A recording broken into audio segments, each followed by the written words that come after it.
April new home sales fell by nearly 6%, significantly below the consensus expectations. But sales are still up 48.3% from a year ago. Sales, they fell everywhere except for the West. The month supply of new homes, how long it take to sell all the homes in inventory, rose to 4.4 from 4.0 in March. The gain was due to a slower pace of sales, a 12,000 unit increase in inventory. So inventories are going up a little bit. The median price was $372,000, up 20% from a year ago. Now that's a year ago, April. Let's see. So is that, what's that? April? I'm not exact. Yeah, that's 20 freaking percent. The average price of new homes, this is new homes. This isn't, like my house is not a new home, if that makes sense. The average price was $435,000. Implications. New home sales fell modestly in April, but the bigger story is a downward revision in previous months. In March, report sales for the month stood at the highest level since 2006. However, it looks like that has now sales have been decelerating since January, you think? That said, even after these revisions, sales are still up 18% from February before the pandemic erupted. Sales are still up 18% from February. I think a lot of people are making a bad choice here, man. I do. This doesn't make sense. Illustrating how resilient the housing market has been throughout the turmoil. One obvious reason for the recent slowdown has been the relentless growth in prices. Exactly. The median price is up 20% from a year ago, the most since the late 1980s. But it's not just buyers who are pulling back from the market recently. Due to higher inflation costs, home builders are also becoming more cautious about listing new builds too early, waiting deeper in the construction process before making inventory available for sale.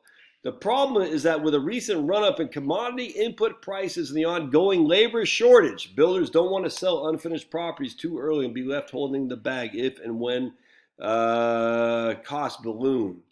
Case in point, National Association of Home Builders, NAHB, recently reported that rising lumber costs alone have added $36,000 to the cost of the average single-family home. For the time being, look for builders to finish existing units before adding more to their plate. The number of single-family homes currently under construction are at the highest level since 2007, so there is a significant backlog that should keep the construction activity running.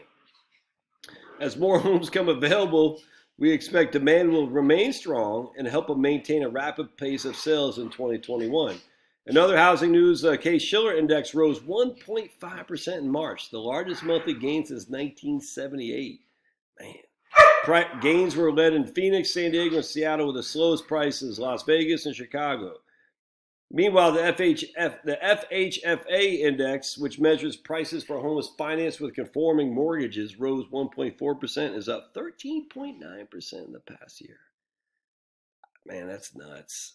I mean, the lumber costs alone have added $36,000 to the cost of new single-family home. That's crazy. As we expect demand, as more homes come available, we expect demand will remain strong. It has been falling. So I want to read you something. Hold a second. I thought this was interesting. Air is coming out of the balloon, says a Redfin CEO. He says home price gains are set to cool. Interesting. Visit direct link. Block. So let's see where this, I thought this, yeah, right here, Zero Hedge, that's what it was. I read this. So let's, all right, Bloomberg, so he had a podcast. He said, housing market is a frenzy with more houses selling above the asking prices, which has never happened before. After solid gains, record gains in the first quarter, some home prices are likely to stall. Nationwide, median existing home sales prices rose 16.2%. That's the median existing home sales. Not what we just talked about, which is new home sales. And even the existing is 319. We recently reported that home prices in the country's hottest markets had risen by their widest margin since 2006. No more grumping and growling. No more. But outside the major markets, metro markets, demand was even more robust, translating to a significant year-over-year increase in median sales. So back to Kelman, who told the Bloomberg person that people placing bids well over the asking price might find their loan denied because their appraisal won't come in.